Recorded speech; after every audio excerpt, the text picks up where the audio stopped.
entonces a ir a nuestra clase de Habacuc. Y lo circulé o lo hice allí a través del Facebook, lo compartí. Hermanos, esta pregunta, si Dios es tan bueno, ¿por qué existe la maldad? No es nueva, ha existido, pero Dios nos da la respuesta para que nosotros tengamos contentamiento, paz y comprendamos lo que Dios siempre, de inicio a fin, tendrá el control y lo sigue teniendo. Tengamos esto en mente mientras vamos analizando. Estas son algunas de los puntos que estábamos viendo. Incluso ahí está la seña, dado que la introducción está en amarillo. Hablamos de las tres diferentes posibles conclusiones que han llegado algunos comentaristas, incluso también la traducción o la tradición, rabínica, que habla que Habacuc es un discípulo de Nahum y que obviamente, ¿verdad?, fue el que trajo este mensaje. Ahora, Nahum fue anteriormente de Habacuc, que cronológicamente hablamos, podía ser el caso, obvio, no tenemos la evidencia interna para decir sí, así es. También miramos que es el atalaya, según algunos comentaristas, porque fue enviado, según lo que nos registra el capítulo 2, versículo 1. También no hay evidencia interna que nos diga exactamente esta es la descendencia o la persona o el profeta llamado Habacuc. Lo cual nos deja la tercera. Algunos han sugerido que es el hijo de la tsunamita, dado a que le dice el profeta Eliseo, en este tiempo abrazarás a un hijo. Y la palabra abrazarás viene de la misma palabra Habacuc. Entonces, por consiguiente, algunos piensan que, dado que la definición es igual y la palabra es igual, este es Habacuc. Otra vez, no tenemos evidencia, la escritura no nos confirma si es el caso, solamente nos deja saber que viene la profecía a este llamado profeta Habacuc y viene de Dios, según Habacuc 1:1. Tengamos eso en mente.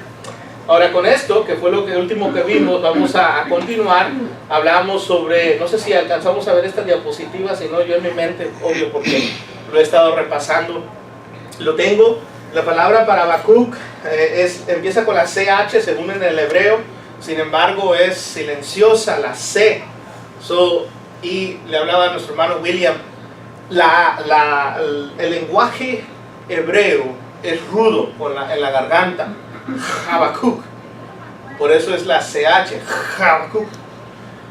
Dentro que viene del lenguaje o el idioma hebreo, nos deja saber que por reduplicación viene del verbo, esto es que se repite, ¿verdad?, lo que es la expresión dentro del nombre, viene del verbo Habak, que viene siendo, denota rodear o abrazar.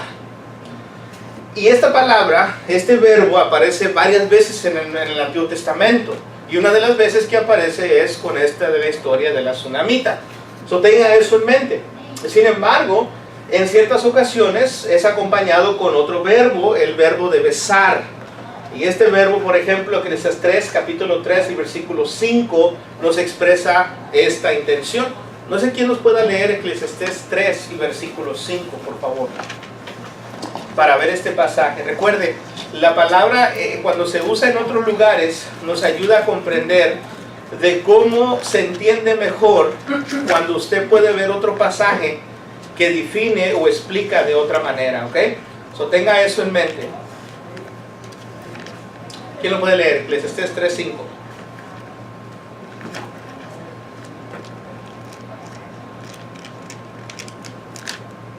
Quien lo tenga, ¿ok? Delante de tu rostro iba como mortandad, y a sus pies salían carbones encendidos. Ese es Eclesiastés 3:5.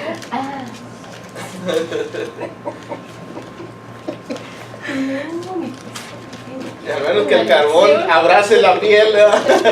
Iba bien, viejo.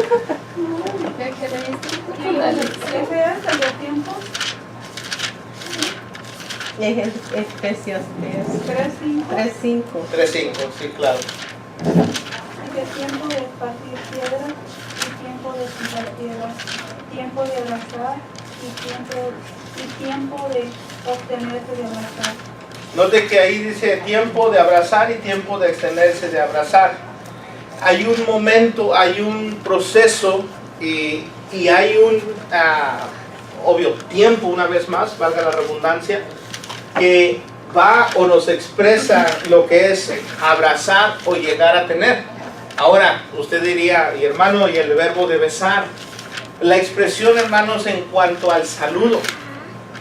Usted sabe que el saludo en el oriente, el saludo que se lleva a cabo allá, dado en estas tierras del oriente, ¿verdad? Todo lo que es desde Pakistán y todo ese ambiente hoy en día, el saludo siempre viene acompañado con un beso.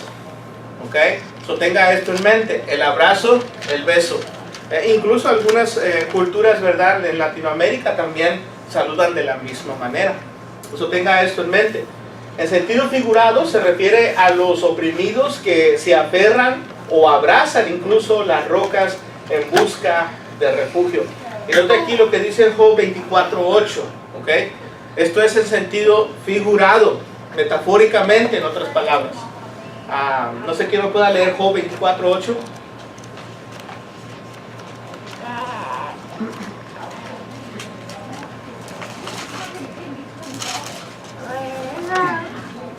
Con las lluvias de los montes se mojan y abrazan las peñas por falta de abrigo. ¿Ok? Dice que se mojan y abrazan las peñas. Hay una, según la historia ahí de Job, hay una explicación. Se está buscando un refugio, un lugar seguro, un lugar en donde estar. También el libro de Lamentaciones, capítulo 4, versículo 5, nos expresa una tal explicación sobre esto de abrazar, de abarcar, de tomar, ¿verdad? O querer tomar lo que es el refugio. No sé quién lo pueda leer.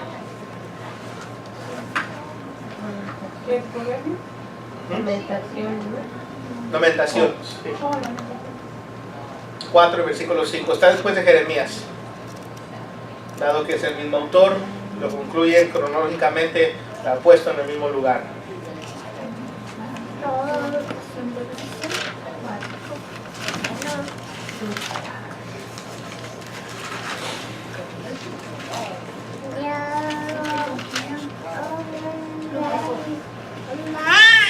Los que comían dedicantemente fueron asolados en las calles. Los que se crían entre culturas se abrazan a los antecolores. Sí, note que la palabra usada ahí es abrazar, abrazan, ¿verdad? ¿Mande?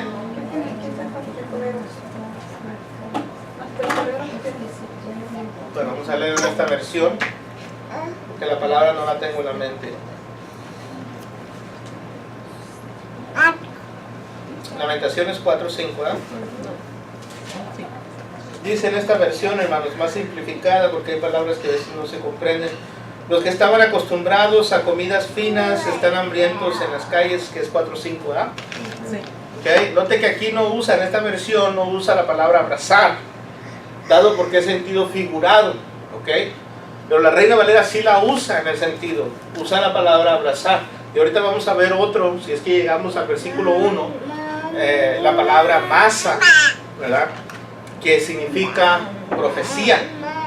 Y vamos a ver que tiene el sentido literal como figurado. Muchos de las Biblias lo usan en el sentido figurado y algunas, pocas, lo usan en el sentido literal. So, tenga esto en mente, ¿ok? Entonces vemos que esta es la palabra usada en el sentido figurado, de rodear, de abrazar. Ese es el significado del nombre de Habacuc. Como de igual manera al sabio que abraza la sabiduría, Proverbios 4:8, esto es que la rodea, que la trata de tener, ¿verdad? De poseerse de ella.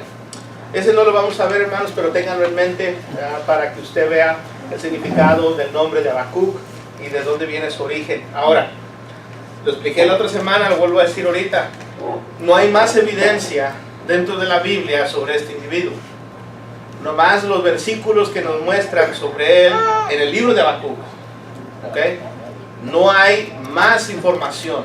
Todos los comentaristas son bien cuidadosos de querer expander del origen o querer expander un poquito más de lo que se dice simplemente en el libro. So, tenga eso en mente. Vamos a continuar. Vamos a darle vuelta aquí. Ahora vamos a hablar de la fecha. ¿Ok? ¿Se acuerdan de cuáles son los profetas que les mencionaba que son contemporáneos? Hay unos profetas que son contemporáneos. La palabra contemporáneo es que son en el mismo tiempo que otros profetas, ¿verdad? En los cuales estaban profetizando. Se mencionan 3 con él. Hay 2 más. Los domingos en la mañana vemos a quién. Jeremías y Sofonías. So, cuando usted quiere saber qué es lo que está sucediendo en el tiempo de Habacuc, usted se va a Sofonías, se va a Jeremías. Jeremías es el que expande con toda claridad todo lo que está sucediendo con el pueblo. Según las fechas, hermanos, que yo estuve analizando, varían, ¿ok? Todos los comentaristas varían, y déjenme les digo, por eso siempre son fechas próximas. Si usted hace una investigación, usted va a encontrar que hay una variedad de fechas, pero usted tiene que concluir de una área a otra. Cuando empezamos a ver la historia, nos vamos dando cuenta de ciertas cosas que van sucediendo a través de la historia. En el 622 encontramos el reinado del rey Josías. Según el 621 hasta el 609 encontramos el proceso del reinado del rey Josías, según algunos comentaristas. En el 612 se da la fecha más clara, que fue cuando cayó el reino de Asiria, ¿ok? La ciudad de Nínive. So, encontramos que más adelante va a caer, ahora sí, Judá, por la primera invasión que va a venir. En el 606 ponen la primera invasión, según algunos comentaristas. So, tenemos que ver que cuando se habla de la caída de Nínive, va a venir en el tiempo próximo del 612. Y entendemos que cuando viene ya Babilonia a traer la aflicción, encontramos que es en el tiempo del rey Joacim, que ya viene siendo más adelante en el proceso del 606. Esto es poco después de Josías. Acuérdense que fue el rey que entró. Entonces tenemos que tener esto en mente cuando vamos poniendo fechas. Las cosas que se han establecido en la historia, lo que está llevándose a cabo. En el 612, aquí encontramos que los asirios caen por los babilonios. Fue la conquista que se lleva a cabo, ¿ok? La ciudad de Nínive se viene abajo y Asiria no más viene a levantarse. Ahora los asirios se sujetan a Babilonia y los asirios conquistaron a los sirios. Los sirios también son los de Babilonia. Y ahora las otras naciones todas las están abrazando Babilonia en sí, las puso bajo su poder, bajo su autoridad. Tenga esto en mente. Aproximadamente de 6 a 7 años después cae Judá. Del 612 a 606, que supuestamente lo ponemos aquí, está la fecha, encontramos, ¿verdad?, esa primera invasión, cuando se llevan al rey y establecen a Joacás. Se llevan a Joaquín, y es cuando vemos más adelante que él es dejado libre en el segundo libro de Reyes, capítulo 25. ¿Se acuerdan? Todo esto lo vimos en Reyes, que nos ayuda a recopilar lo que hemos estado viendo ahorita. Ahora, note que dentro de la misma fecha tenemos en mente que Habacuc fue contemporáneo de Sofonías, y se cree que Sofonías se escribió dentro del proceso del 622 al 609. Sofonías también se escribió dentro de ese proceso. Ahora, las fechas van a variar poquito, pero Sofonías, nos dice el libro de Sofonías, que Sofonías le vino la profecía o la visión o la revelación en el tiempo del rey Josías. Ya establece allí un periodo. Cuando usted lee Jeremías, ¿qué cree que dice? Que vino la visión a Jeremías en el tiempo del rey Josías. Con eso le deja saber, es en el mismo tiempo. ¿Okay? Eso es ser profetas contemporáneos. Habacuc se cree que también es contemporáneo por lo que explica. Los babilonios todavía no conquistaban. pero los babilonios iban a conquistar. Quiere decir que fue antes del 606, lo cual lo deja, tuvo que ser después del 612. Tiene que ser en ese periodo cuando los de Nínive caen, cuando va a venir Babilonia, porque la profecía se habla de los caldeos que va a venir a traer fricción o aflicción al pueblo de Dios. Tengan eso en mente, esto solamente es historia y esto es para su conocimiento. Las fechas deben de concordar, hermanos. Ahora, muchos comentaristas le van a decir que son contemporáneos, pero que cuando llegamos a las fechas, hermanos, incluso hermanos en la iglesia del Señor, algunos comentaristas, algunos hermanos que yo también he tratado de hacer una investigación para ver qué información o luz me dan al pasaje, me he dado cuenta que varían en las fechas. Y no estoy hablando de variar, hermanos, en el proceso de que son antes, entre medio de ese proceso, que varíen, digamos, del 622 al 620, o del 615 al 609. No, estoy hablando totalmente que no lo ponen dentro de ese periodo, ¿ok? Entonces, cuando no lo ponen dentro de ese periodo, ya no son contemporáneos. El profeta que sigue después de todo esto es el profeta Ezequiel. Ezequiel sigue automáticamente después de la primera invasión. Cuando encontramos a Ezequiel después de la primera invasión, encontramos que Ezequiel es contemporáneo ¿de quién? De Daniel. Porque Daniel fue llevado en la invasión y es llevado a Babilonia, acuérdense. Cuando encontramos esto, nos damos cuenta de que la historia dentro de la Biblia, y nos va a narrar en dónde están estos profetas, cronológicamente, nos damos cuenta si son contemporáneos o no. ¿Okay? Nomás, esta información es para que usted sepa, cuando usted va a hablar o va a hacer hincapié de esto, tiene que ser el mismo tiempo de lo que se está dando, para que no sean fechas diferentes. Entonces, tengamos en mente esto, se tiene que escribir al mismo tiempo, eso se llama un profeta contemporáneo. Ahora, la evidencia de los libros de Habacuc, Sofonías y Jeremías nos narran, hermanos, los problemas que se estaban resaltando. Y creo yo que estos tres son los más claros en poder observar. Vemos que primeramente lo que se perdió fue el respeto a Dios. ¿Okay? Sofonías nos menciona, si usted recuerda en el capítulo 1, versículo 5, que el pueblo de Dios juraba en el nombre de Dios y juraba en el nombre de Milcom. En el versículo 12 dice, Jehová no hará bien ni hará mal. Eran indiferentes con él. Jeremías 3 y versículo 20, al igual que Jeremías 5, el 11 al 12, y me llamó la atención, Jeremías 5, el 11 al 12, es un paralelo. Las palabras son similares de lo mismo que usted encuentra en Sofonías capítulo 1 y versículo 12. Dicen que ellos decían, Dios no pone ni espada hacia con nosotros, ni tampoco trae la bendición. Da la intención, hermanos, lo mismo que dijo Sofonías, en otras palabras. Ni me va a afectar Dios, ni tampoco me va a bendecir. O sea, Dios es indiferente para contigo y conmigo. Y eso era el problema que estaba existiendo. No había respeto por las cosas de Dios. Número 2, había una falta de santidad en el pueblo. Dado que no había respeto, pues todo se vale, hermanos. ¿Sí? Cuando usted y yo como hijos de Dios perdemos el respeto a Dios, vamos a usar una regla humana. Vamos a usar un estandarte que nosotros queremos usar. O sea que nosotros vamos a decidir si es bueno o es malo, si es agradable o no agradable delante de Dios. Vamos a nosotros a concluir por nosotros mismos porque no respetamos a Dios, igual como este pueblo. Y como no hay respeto, vamos a querer hacer las cosas a nuestra manera.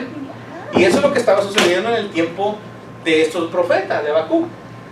Según nos menciona aquí Sofonías 1:8, dice que corrompían lo santo, ¿sí? Usaban vestiduras que tenían que usar en el pueblo de Dios para identificarse y mostrar que eran pueblo de Dios. Decían que usaban vestiduras extrañas, ¿sí? Lo santo no lo guardaban, no se identificaban con Dios. Entonces, por consiguiente, encontramos, había una falta de santidad, de alejamiento al pecado. Jeremías, hay muchas citas en Jeremías, pero quise usar esta no más. Jeremías 7, versículo 24, capítulo 30, versículo 30 y 31, mismo capítulo, habla de cómo el pueblo de Dios tenía la mentalidad, hermanos, de querer corromper lo santo. Y déjenme, se lo leo en esta versión para que usted pueda analizar lo grave y pueda entenderlo en esta simple versión del capítulo 7, versículo 24. Anote lo que dice. Dice, pero no me hicieron caso, ni me prestaron atención, sino que fueron tercos y se dejaron guiar por sus propios deseos. Me dieron la espalda, dice Dios. Nota el versículo 30, toda la sección ahí explica, pero nota el versículo 30 y 31. Es que el pueblo de Judá ha hecho algo que yo considero malo. Han profanado mi templo con sus ídolos detestables que pusieron en el templo que lleva mi nombre. Además constituyeron los altares de Tofet en el valle de Ben-Hidón para quemar a sus propios hijos e hijas, algo que yo nunca les ordené, ni pasó por mi mente. Note la degradedad que había llegado el pueblo, la falta de santidad de Dios, del apartarse del pecado. Se estaban dejando guiar por sus propios pensamientos. Y hermanos, eso es lo que vamos a encontrar hoy en día también. Cuando usted mira gente que proclama ser pueblo de Dios y hace lo que quiere, es porque no les importa, hermanos, la santidad delante de Dios, porque número uno, ya le perdieron el respeto a Dios. ¿Ok? So, encontramos la misma situación. Y como vemos también, había una confianza, hermanos. Había una inclinación, había un llenarse de arrogancia por las cosas que ellos poseían. En Sofonías 1, versículo 18, encontramos que le dice Dios, ni tu oro ni tu plata te salvará del día de mi ira. Porque Dios implica esto hacia el pueblo, y se acuerdan cuando estábamos viendo, el pueblo se sentía económicamente fuerte. Sentía que de una u otra manera podía sobornar, podía pagar, tenía los suficientes recursos para hacer o no hacer las cosas necesarias. Por consiguiente, Dios le dice, lo que tú confías no sirve en nada. Delante de mí, yo te voy a traer a juicio, y en lo que tú confías, que viene siendo el materialismo, la gente estaba inclinada a sentir fuerza, confianza en lo que poseían. Y vemos también lo mismo en Ezequiel. Recuerde que Ezequiel, le mencionaba yo a usted que es el profeta después de esta situación. Ezequiel capítulo 7 y versículo 19 dice lo siguiente, y note conmigo, arrojarán a las calles sus ídolos de plata y los de oro serán como basura. Sus ídolos de plata y oro no podrán salvarlos cuando el Señor muestre su ira. Con dinero no saciarán su apetito ni llenarán la panza. Note cómo le está dejando saber ahí. Lo que ustedes confían, en lo que ustedes guardan sagradamente, porque son ídolos de plata y de oro, dice, son como basura cuando el Señor venga. Y luego lo deja más claro, con su bienestar, con su dinero, no van a saciarse. Note que el problema del pueblo era un pueblo materialista. ¿Por qué? Porque vemos, había perdido el respeto a Dios, no le importaba su santidad ni su condición delante de Dios, por consiguiente, confiaba más en su dinero que en Dios.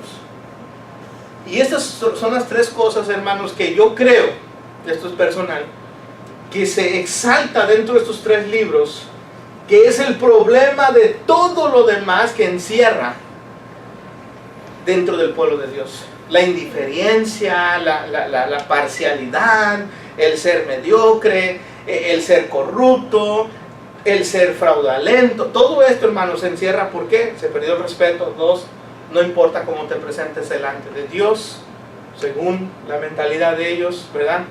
Cuando se pierde el respeto, hermano, ya no le importa a la persona cómo se presenta delante de Dios. No importa si anda en pecado o no. Es más, en su físico no le va a importar cómo se presenta delante de Dios. Y luego vamos a ver que no confía en Dios.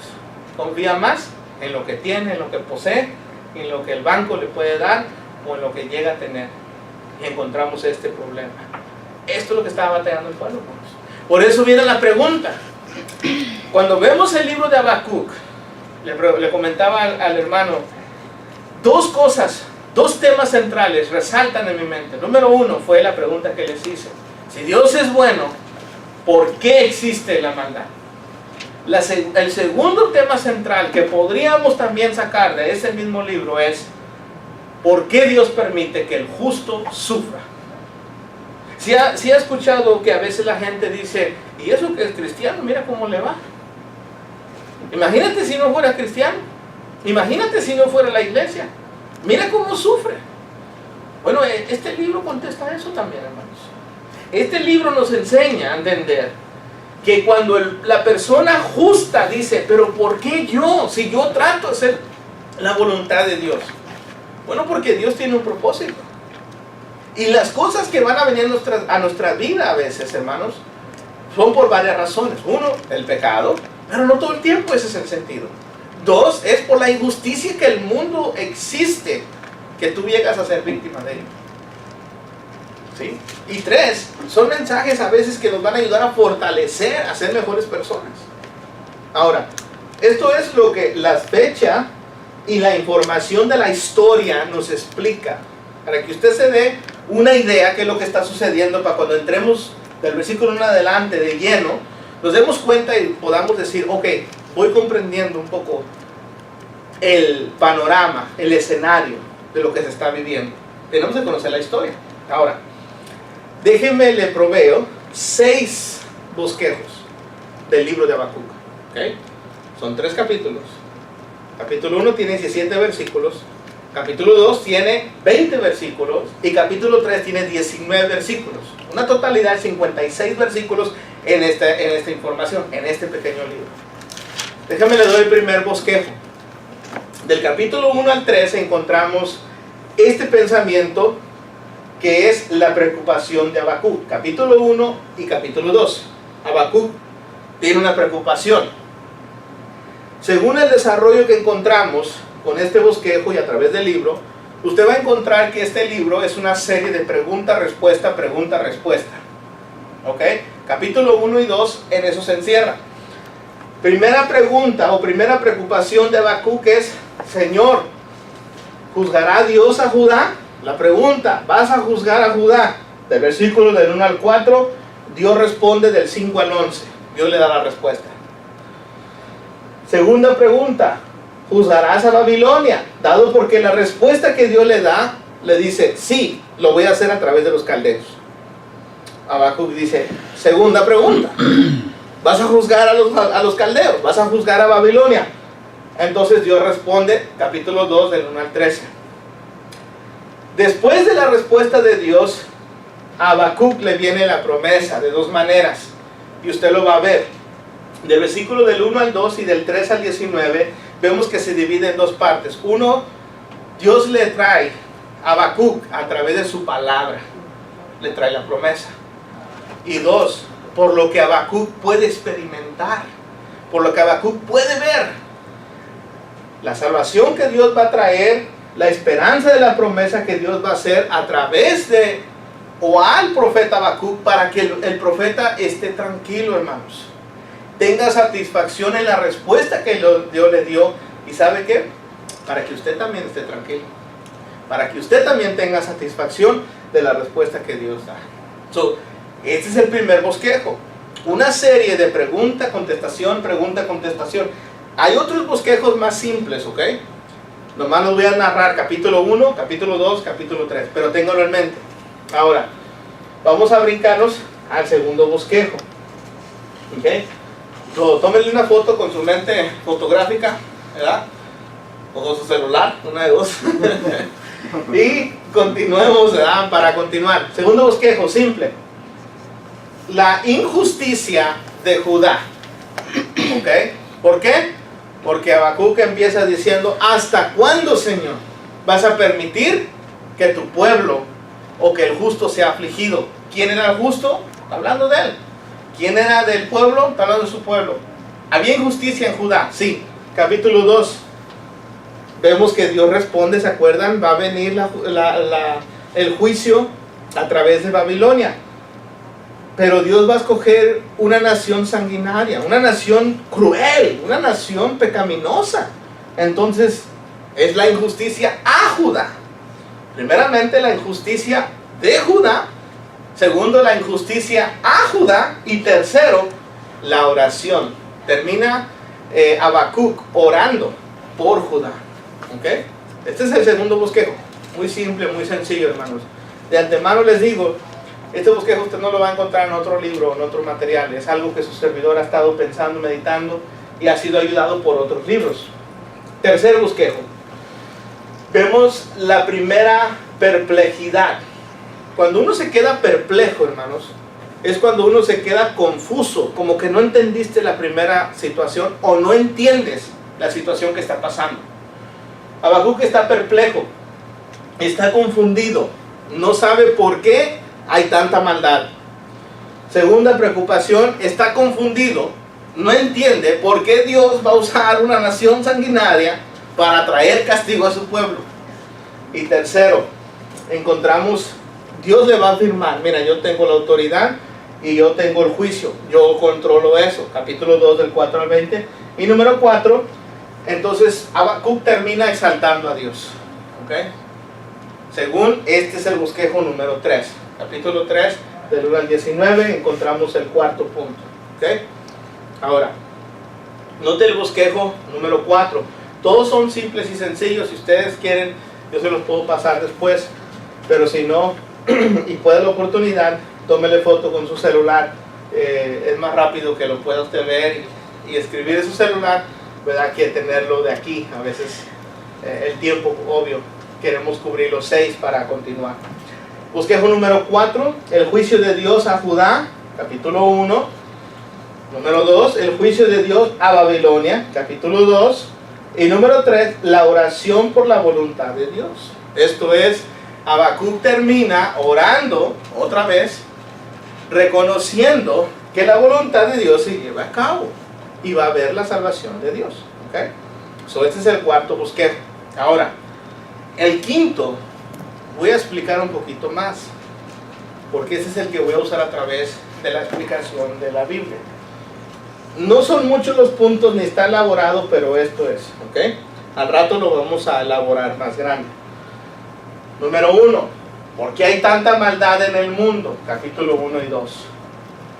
La pregunta que hace Habacuc, ¿por qué permites que tú, Dios, ¿verdad?, que tu pueblo continúe pecando y sea sin juicio? Esa es la pregunta de Habacuc. Lo que quiere saber, ¿por qué Judá continúa de pie siendo tan corrupta?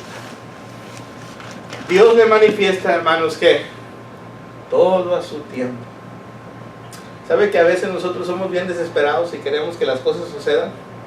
Pero Dios dice, todo tiene su tiempo. Lea Eclesiastés 3, del 1 adelante, y se va a dar cuenta que para todo hay tiempo. Dios le contesta diciendo, todo va a llegar a su tiempo, Dios lo tiene establecido. Segunda pregunta, dentro de por qué existe tanta maldad, ¿por qué permites que Babilonia, una nación pagana y pecadora, sea sin juicio? ¿Por qué, Señor, permites que tu pueblo sea sin juicio a pesar de toda la maldad que hace? ¿Y por qué Babilonia sigue creciendo, es sanguinaria, es idólatra, es lo más pagano, lo peor de lo peor, y sigue creciendo? ¿Por qué, Señor? La preocupación de Habacuc. Y Dios le contesta, todo a su tiempo. Todo tiene su tiempo. Entonces llega Habacuc, reconoce que Dios está en control y que Él llevará a cabo el juicio en el tiempo asignado, por lo cual ora a Dios exaltando su salvación. Algo más simplificado, hermanos, algo más específico, y lo que vamos a estar elaborando, porque de esto se va a elaborar todavía más el desarrollo del libro.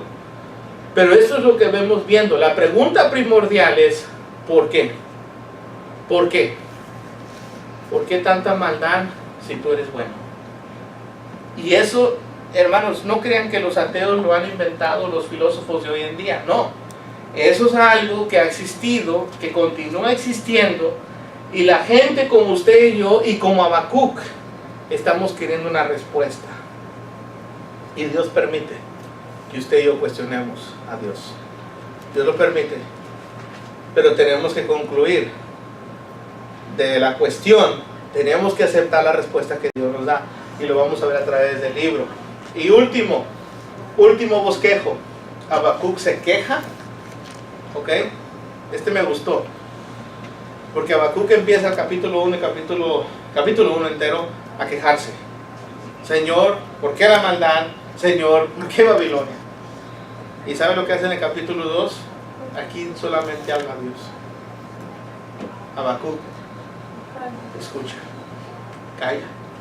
Hermanos, este fue uno de los que me llamó la atención, porque cuando nosotros traemos algo delante de Dios, si usted mira la historia de Job, en el capítulo 38 en adelante, y Job dice, Señor, ¿cómo quisiera yo estar delante de ti? ¿Cómo quisiera preguntarte de esto?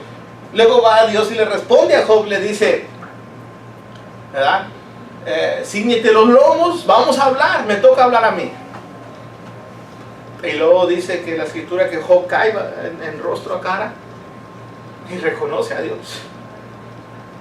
Hay momentos, hermanos, que así como nos quejamos, tenemos que aprender a escuchar a Dios, escuchar su voz.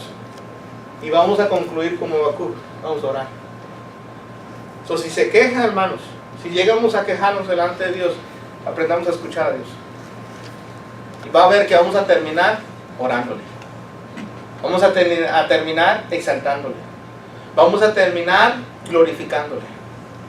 ¿Por qué? Porque eso es lo que vamos a llegar si hacemos lo mismo que estas personas piadosas dentro de su palabra hicieron. Usted lee Jeremías, capítulo 20. Usted va a ver que Jeremías se queja. Jeremías dice, Dios, tú me engañaste, tú fuiste más fuerte que yo, tú me venciste, tú me pusiste para ser, y ahí está un tema, ¿verdad?, que podríamos decir, puesto para fracasar. Sería un tema que podríamos sacar de Jeremías 20. Que a veces nos sentimos como que Dios nos puso para que hiciéramos un fracaso. Y usted se da cuenta que Jeremías termina después glorificando a Dios, hermanos. Glorificando a Dios. ¿Por qué? Porque esa es la conclusión que vamos a llegar. Si es que hacemos lo que estos hombres piadosos hicieron y tenemos la misma intención de agarrar y aceptar la respuesta que Dios da. Ahora, habiendo llenado con todo esto los bosquejos, vamos a tratar de encapsular el mensaje del libro. Habacuc, otra vez, tenemos que iniciar. A través de los bosquejos nos dimos cuenta que el libro enfrasa que Habacuc está confuso. Habacuc no entiende. Habacuc no puede razonar. Se le hace ilógico, como a muchos se le hace ilógico hoy en día, que haya tanta maldad y que Dios lo permita. Se hace ilógico, hermanos, cuando no entendemos el camino de Dios. Se hace ilógico cuando no vemos como Dios mira. Y le voy a decir por qué. La condición de Habacuc, dentro de todo el pecado que está viendo, dentro de todo lo que está experimentando, dentro de las naciones que lo rodean, él como otros están tratando de vivir su fe.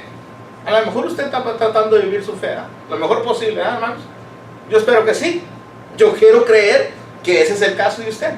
Y usted está tratando de vivir su fe lo más posible en santidad. ¿Verdad que sí, hermanos? Y dentro de tratar de vivir su fe, usted va a ser afligido. Usted va a ver tanta maldad. Es más, usted va a ver que dentro del pueblo de Dios, olvídese del mundo, dentro del pueblo de Dios, usted va a venir siendo afligido más.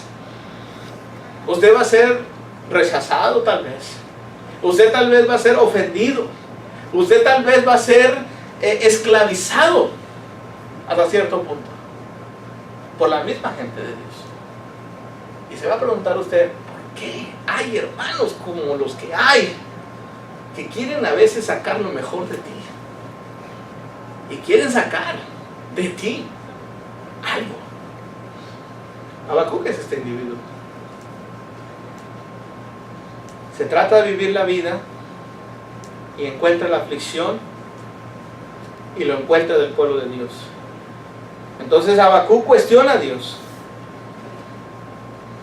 ¿Cuánto tiempo va a perder o va a permitir Dios que esto suceda? ¿Qué tanto tiempo lo va a hacer? ¿Qué tanto tiempo tiene que sufrir el justo? ¿Qué tanto tiempo debe de sufrir el Hijo de Dios? Y no por el mundo, por el mismo pueblo. Dentro de su pregunta, dentro de su cuestionamiento, Dios le da la respuesta a él. Y lo está, le dice Dios, mira, todo lo que tú miras va a llegar a su fin. Y yo voy a permitir, voy a traer un instrumento que ni el pueblo de Dios va a comprender. No vas a ver por qué. Un instrumento cruel. ¿Y qué nos enseña Dios con esto, hermanos? Que el juicio siempre va a venir fuerte, difícil y que no se puede soportar. ¿Por qué hace esto Dios? Porque quiere, ¿se acuerdan lo que vimos en Sofonías? Quiere despertar en usted y en mí el deseo de abandonar el mal y acudir a Dios. No nos quiere aterrorizar. No se trata de, ay, tengo miedo, Señor, ayúdame y sálvame. No, ese no es Dios. Dios quiere, Rogelio, analiza tu vida. Mira lo malo y toma la decisión de abandonarlo, porque eso te va a llevar a la muerte. Y Pablo lo pone en Romanos 6:23, porque la paga del pecado es muerte. Lo pone de una manera clara y simple, pero bien profunda, hermanos, cuando usted viene al Antiguo Testamento. Porque usted lo está viendo bíblicamente dentro del texto y está analizando lo severo que fue. Los asirios, ¿se acuerdan que hablamos de eso? Los asirios, hermanos, se dicen que eran los hombres que cuando conquistaban a las mujeres embarazadas le abrían el vientre. Ahora, si eso es grave y feo, los babilonios eran peor que ellos. Ahora imagínense qué intensidad, a qué grado podían llegar. Y esto estamos encontrando que eso es lo que Dios iba a usar para traer juicio a su pueblo. Dios le dice, mira, yo tengo algo preparado. Tengo preparado los caldeos. Imagínense. Tal vez Habacuc se esperaba lo mismo que usted y yo.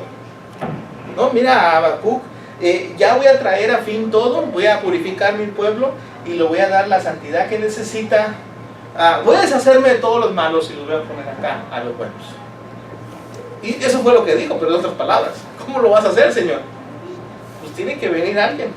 Tiene que venir el fuego, como dice 1 Pedro 1 del 6 en adelante, para probar quiénes realmente son mis fieles.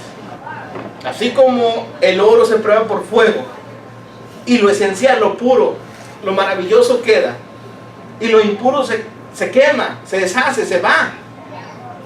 Dice Dios, yo tengo que traer esta nación para purificar mi pueblo, para que mi pueblo quede en santidad. Pero la purificación y el proceso, hermanos, es lo que queremos evitar. Queremos evitar. Queremos evitar las pruebas de la vida cristiana. Queremos evitar los problemas, es más. Cuando hay una situación que estamos de desacuerdo, ¿qué tan rápido queremos resolverlo?